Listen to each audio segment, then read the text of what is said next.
Classes in Game Design, based on the books by George Phillies and Tom Vasel, Design Elements of Contemporary Strategy Games, and Contemporary Perspectives in Game Design, both from Third Millennium Publications, http 3mpub.com/Phillies. And today, this lecture is Lecture 6, Grids and Map Symbols. I'm Professor Phillies, and this is Lecture 6 of my course on design of tabletop strategy games based on my books, Contemporary Perspectives in Game Design, and Design Elements of Tabletop Strategy Games, which of course you all own.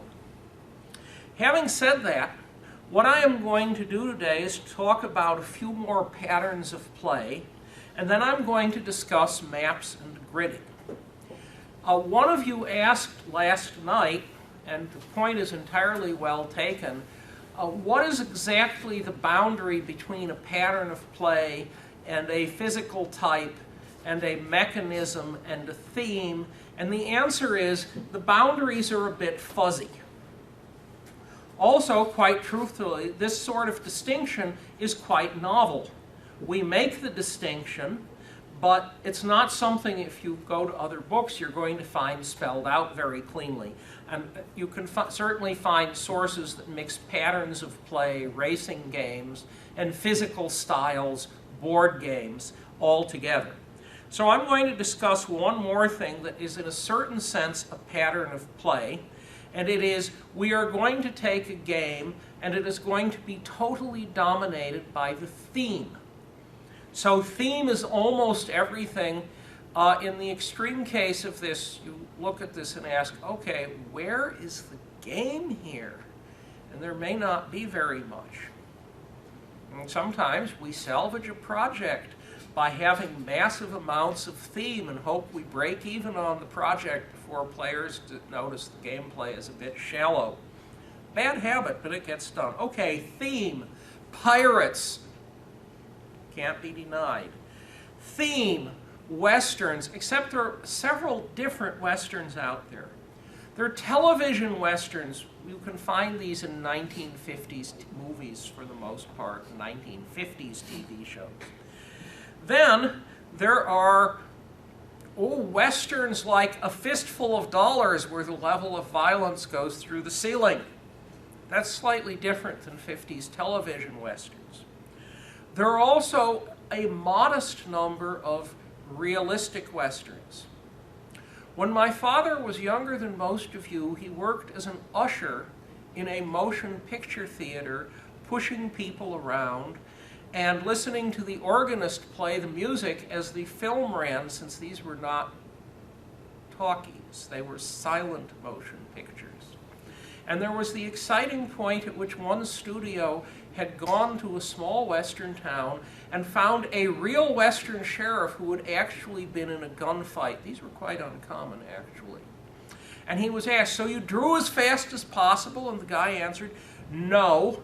That's what the other guy did. And about the time I had my pistol out and aimed and had breath, he'd run out of ammunition without hitting anything. I didn't miss. So there are a variety of these, and they're all quite different. You could also imagine Karl May westerns. Karl May was a German author of westerns. He did finally visit the United States once. The Western civilization, cowboys and such he created, existed mostly in his imagination and the imagination of tens of millions of Germans who thought these were historically accurate. However, it's a different style. Or you could do Japan. Animes bring us Japan, sort of. And you could do modern plus or minus Japan with or without kaiju eating skyscrapers. Or you could do Shogunate Japan, and this tends to get a bit mixed because there is post-Battle of Sekigahara. I'm going to put that one on the board. It is about as important a battle as ever occurred. and most Westerners have never heard of it. And before then, you had great numbers of battles and people killing each other, and afterwards things were extremely constrained. You could also do Meiji Restoration. This is 1850, 1870 Japan. Japan reinvented itself as a modern country. And there's actually a recent motion picture film about the Choshu Rebellion, which occurred at about that time. That's historically significant. Oh, and finally, if you wanted to do something totally different on Japan, there is Heian period Japan.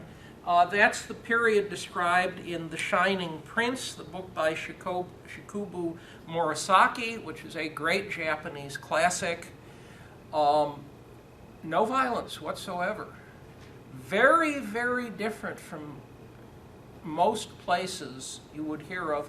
Supposedly, many Westerners would be more comfortable there in certain ways, though the locals wouldn't like you at all, than in many other cultures you can imagine.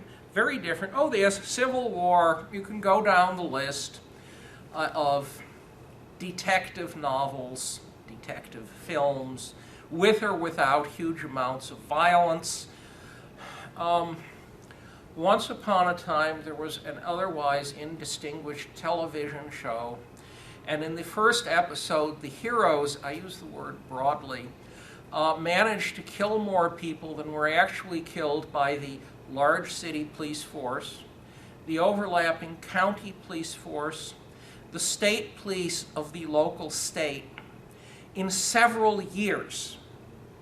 Unfortunately, the producers did not realize the realistic next step was called internal affairs, the lawsuits and investigations, and would have become a procedural, a very different show than what you would actually see on television. Having said this, themes. It approaches being a whole type of game where theme swallows everything. Okay. Having said that, I am now going to push on and discuss maps and gridding. And there is a homework problem. And the homework problem starts with the instruction that every year a certain number of people do not do what I say and turn in something that is a complete and total epic fail. That is, you are told you are going to draw a game map of the WPI campus. And the game rule is such that if any part of the square, you may use any lattice you want, hexagons, whatever, if any part of the square, hexagon, or whatever has building in it, the rule says the square is occupied entirely by the building and someone outside the building cannot go through the square. Can everyone follow what the rule says? It's a gridding rule. And every year, a certain number of people take an aerial or satellite photograph of right here and slap down the grid and pay no attention to this, and you will have noticed that it is impossible to pass in the space between Salisbury and the power center. You know, big courtyard out there, it's impassable, it's too narrow.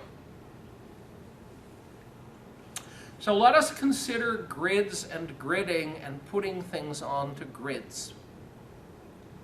The first point is, and this comes up in computer games already, in general you cannot treat positions as real numbers. You can kind of do it in computer games, of course, except of course all computer real numbers are really integers that have been adjusted. You can do real numbers with toy soldiers on the tabletop where you push them some distance and measure. And one of the standard issues with tournaments involving, oh, we will fight out a Napoleonic battle, it goes, your cavalry couldn't reach there. It was 6.051 inches between our units. Cavalry charge is 6 inches.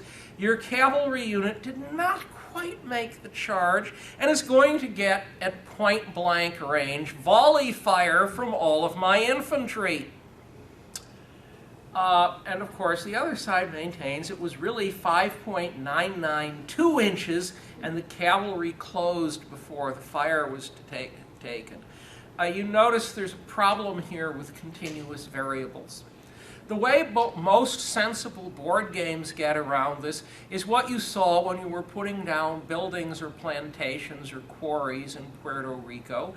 There are spaces, the units fit in the spaces, and there's no question of what's going on. When we advance from Puerto Rico to conquest of the Fallen Lands, you will actually have units that are recognizable as units, infantry, whatever, that can move from space to space, space to adjoining space usually, and there is then a map grid. So what are we going to do if we have a map grid? The simplest thing to do is to say that if we have a map grid,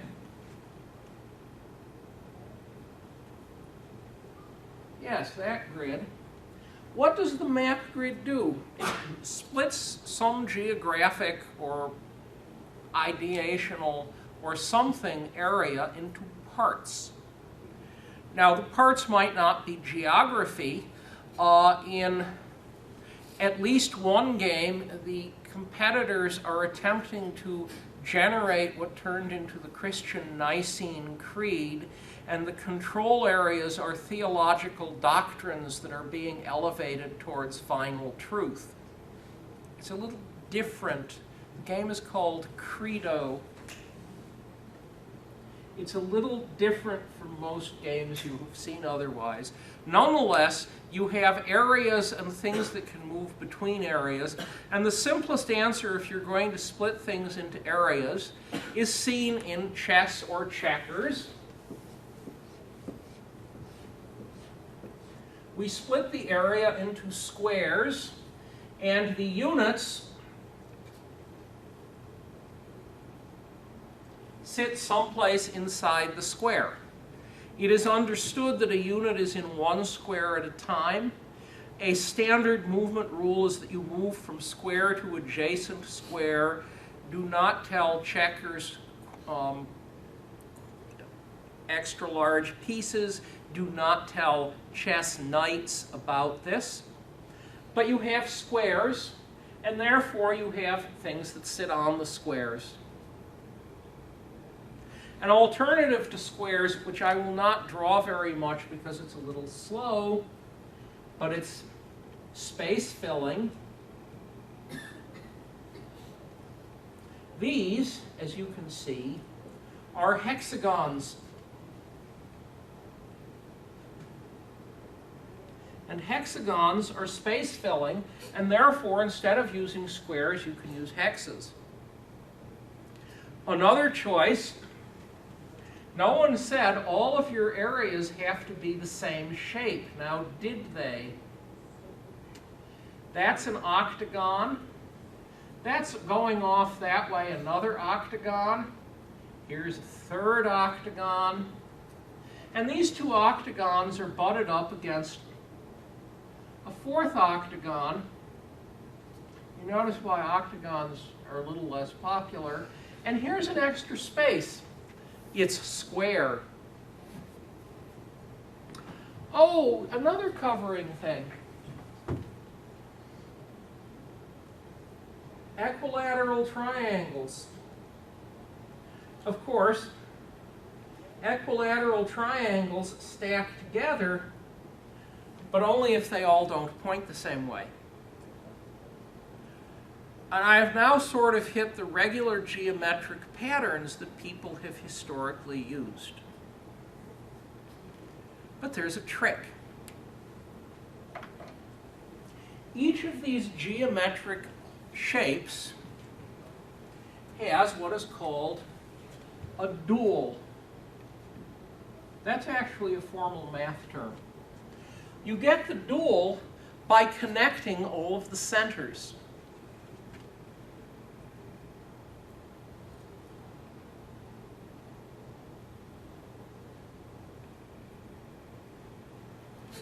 You connect them with lines that go across the edges. And if you look hard at this, well, it's rotated 90 degrees. These are hexagons, And the dual to the hexagon is the triangle. What's the dual to the square? Well, the simplest dual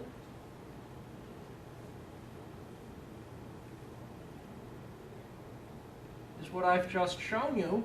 The dual to the square is a pattern of lines in a square lattice. Go is played on the dual lattice. You place things on where the lines intersect, not in squares, but you notice that the two are identical geometrically. You could, however, ask, well, should I draw in all of these lines too? And if you do that, you get, well, if you connect all of them, you get little teeny tiny triangles, 1, 2, 3, 4, and suddenly you have triangles as a covering grid. And so if you say we're going to break something into uniform geometric areas, there are a variety of ways of doing this, some of which you've probably seen, hexes, some of which you have probably not seen. This is a little eccentric, but you can certainly do it. And then there are things that look different but aren't. Once upon a time, when having a computer generate objects with lines meant you needed to program the printer in a language like Snowball. Has anyone here heard of Snowball? I mean, just because it's been dead for 40 years, 45 years. In any event, you want to generate hexagons without doing hexagons. How do we do that? So here is a line of squares. Yes? And here are going to be two more lines of squares, but they're displaced by 50% from the first line of squares. And if you ask how many squares is this square adjacent to, it's 1, 2, 3, 4, 5, 6. And if you look very hard at that, you realize this is actually the same as hexagons, except I drew it differently.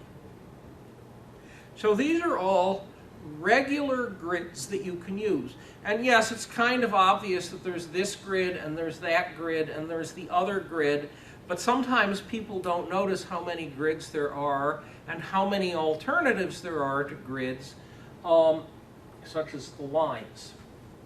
Now let's consider something else. Another way to do things. And so we have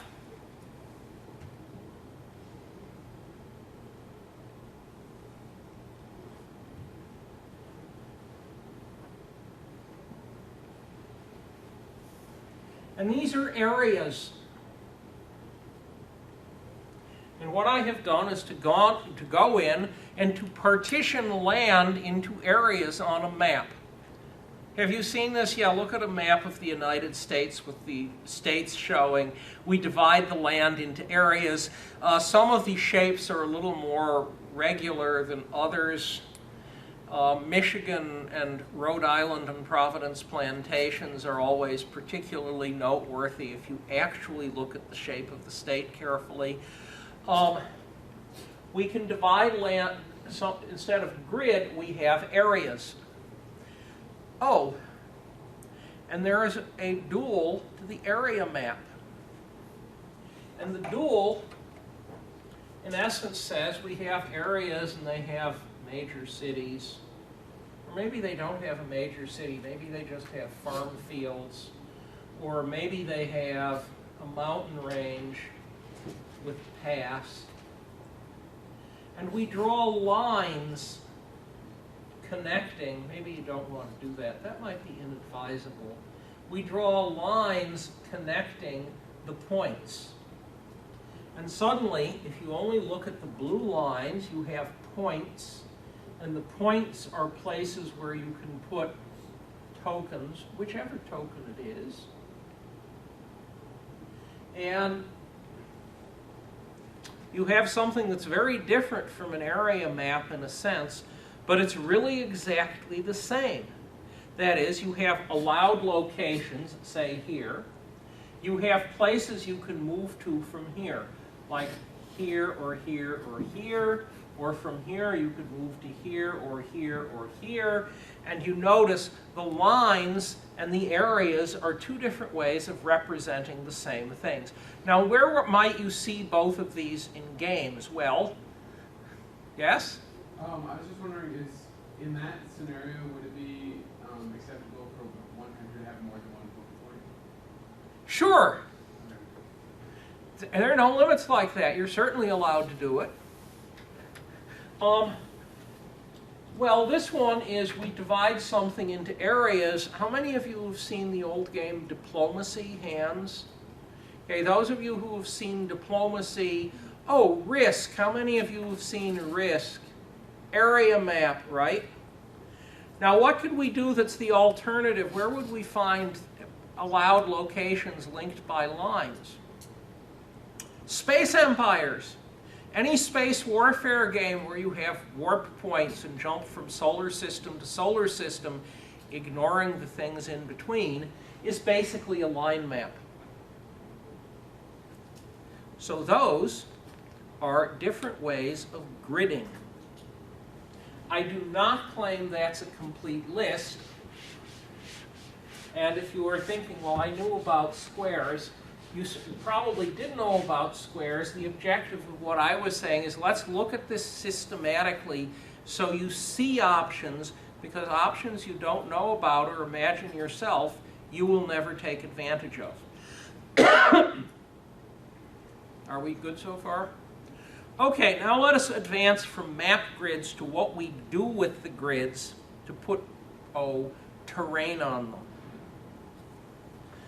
I will do this with squares, not because squares are particularly good or bad, but because I can draw them fairly quickly.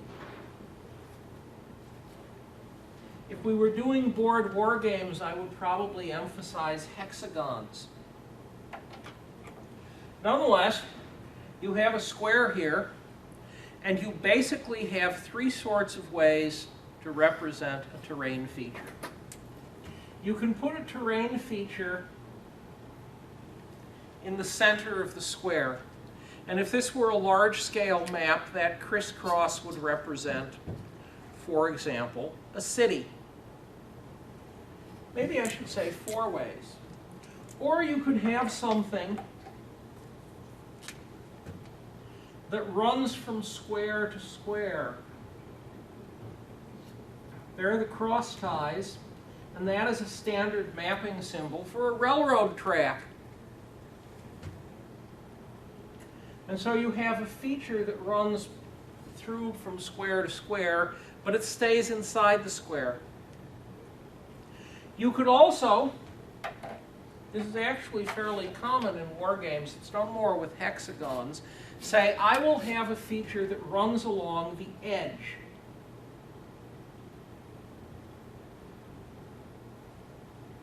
And while it looks a little unnatural, that terrain feature could, for example, be a river. And you have written the rules so features that run along the edges between squares are what control things. You can also do different set of rules, same terrain feature, a river that runs through squares like that. You have to write the rules slightly differently, of course. However, there are the features, yes, and you have choices on what you do. And you can put things in the middle, you can put things along edges. You can also, this is done, say, have things along a single edge that stops. For example, you want to say, be with you in a second, you want to say, we are in really thick woods. People in this square in the woods can't see what's happening here because the woods are too thick. And so we are standing here, and the villain is standing there, but if no one makes too much noise, we don't know each other is there because we can't see each other. Question? So you mentioned the river and the train tracks as two different ways of representing things, but they look like the same type of map. Oh yes, they're absolutely the same type. That is, there's something that sits in the mid squares and wanders from square to square. When we get to movement rules, I'll show some more variations on this. There are standard mapping symbols. And to some extent, there's a reason. Why would you use standard mapping symbols? Why wouldn't you make up your own that look pretty? Or if you have tokens that are supposed to represent things, this is most true in board war games, why would you use standard symbols rather than making up your own? Anyone want to guess? I see 1, 2. Yes? That way players already know what they mean and don't have to like figure it out all over again. Got it? Anyone want to add to those? When you're dealing with a strategy game, your mind is already concerned with the strategy of the game, so it shouldn't be concerned about what you're looking at. In a way, it adds kind of like a realistic theme to it, so it seems more like the real world.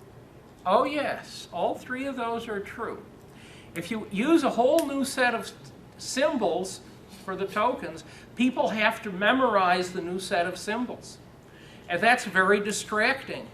If you don't think it's distracting, go to World Championship chess play and investigate how picky the chess players are, that the chess set used in the competition is in exact conformance with the rules of chess, which are very specific on how things are done. And of course, a lot of these symbols have been designed to look realistic in some sense, and therefore you use them and you've evoked some realism. So let's see. Here is a city. Here's a railroad. Here's a river.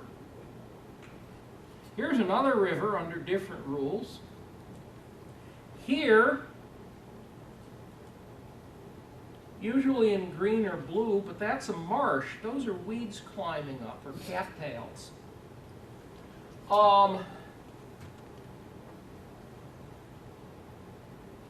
Here are hills, except that is a volcano.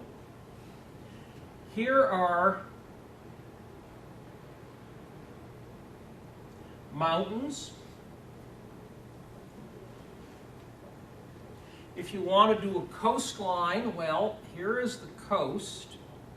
I'll draw the coast as not being running along the edge the way the river does.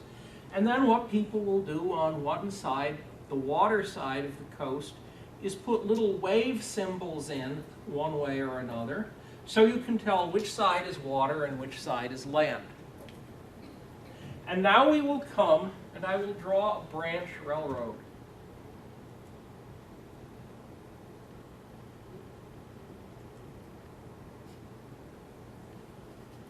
And this is the point where the players go, please God, smite thoroughly the artist. Why? Which squares does this railroad go through? It goes through a corner, doesn't it? So if I move along the railroad from here to here, am I supposed to count it? I'll start here. 1, 2. Or maybe I should count it 1, 2, 3. Or maybe if the artist did a really bad job of it, it should be 1, 2, 3, 4. This is why you draw terrain, but the terrain, what you draw, does not really qualify as an aerial photo. It may look like an aerial photo, but in general, you distort the terrain very gently so that it does not create difficulties with the rules. How many of you think this point is obvious? How many of you have ever played a game where the artist did not think it was obvious and did not do it? Oh yeah. So let us go back to the squares, and we are going to put buildings down. Because this was the assignment. You're going to draw a map of WPI. Now there are a variety of ways of generating a square or hexagonal. I do not care what you use. Grid. In fact, if you hunt a bit on the net, you can find something you can download and print. But the rule is that if a square contains part of a building, the entire square is building and is impassable to someone walking outside. Well, one way to do that is to say the building edges are taken to run exactly along the edges of the squares. And the inside of the building is shaded, or perhaps the inside of the building is labeled with rooms and passages and whatever. And if a square is filled with building crosshatch, it's impassable. And if it's not, it is passable. And it's perfectly clear I can walk along here. But I might decide I want realistic looking buildings. That's theming. So I will draw. Here's the skull tomb. At least it used to be the skull tomb. I haven't heard about skull mentioned recently, but I assume there's still a skull tomb. It's right down there. It's the old physics magnetics lab. And it was a great magnetics lab built entirely with copper nails in the shingles until they built a trolley track right next to it. In any event, it's round. But if you were to take this and draw the circle a little bit bigger, because it's a very pretty circle and you've done detailed artwork of the very lovely Victorian Gothic stuff on it. Except guess what? Now it sticks into this square and this square and this square and this square. And if I were to represent this object using this format, it would look like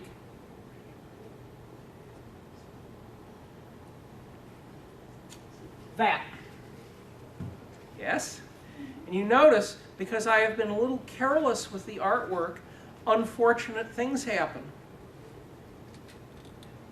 Let's do a little more of this.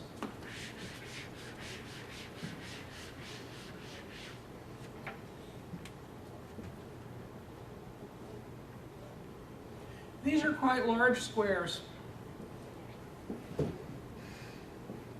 And here is Salisbury. And there's what used to be West Street. And here is Olin Hall. And if we draw it like that, it's fairly clear that you can drive down West Street, which you certainly can, say with several trucks shoulder to shoulder. But if you draw these not like this, but like this,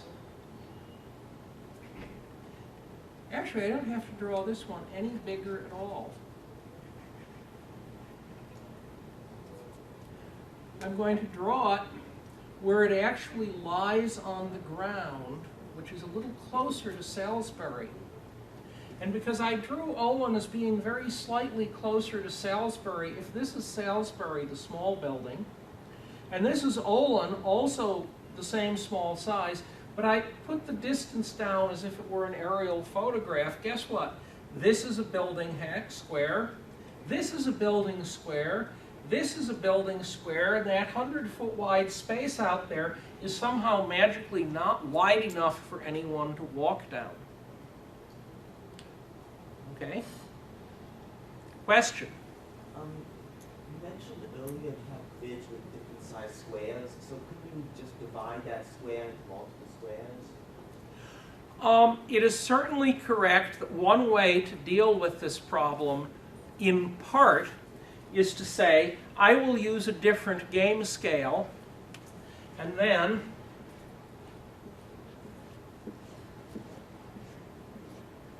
here is a wall of Salisbury, the building we're now in, and it occupies a bunch of squares.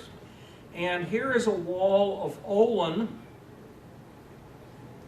and it occupies a bunch of squares, and in between there's plenty of space to move. And if you change the game scale, you can solve that. The constraint on saying, I'll use smaller squares, is that you're going to be putting tokens on them. And if the square is this big, there's no issue. And if the square is a ½ an inch, there's no issue. And someplace down around 1/4 of an inch, you'd better be using plastic pawns rather than little cardboard things, because the little cardboard things won't be cooperative enough. And someplace around 1/8 of an inch, you can do it on a computer screen with pixels, but you aren't going to do it on a tabletop.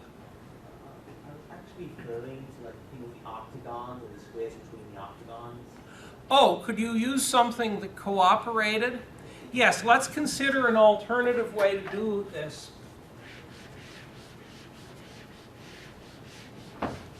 I won't use octagons, but I'll show you.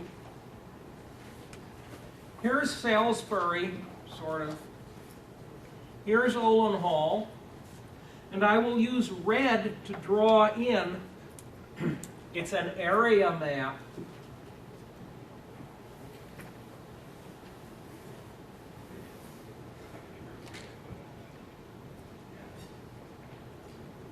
Yes? And because I've chosen to draw it as an area map, I can solve this issue by distorting the grid. I have not seen large numbers of examples of grid distortion. I fear, however, looking up at the clock, I am seeing an example of time distortion, namely I have run over the hour. Class is over, dismissed. Have a good evening.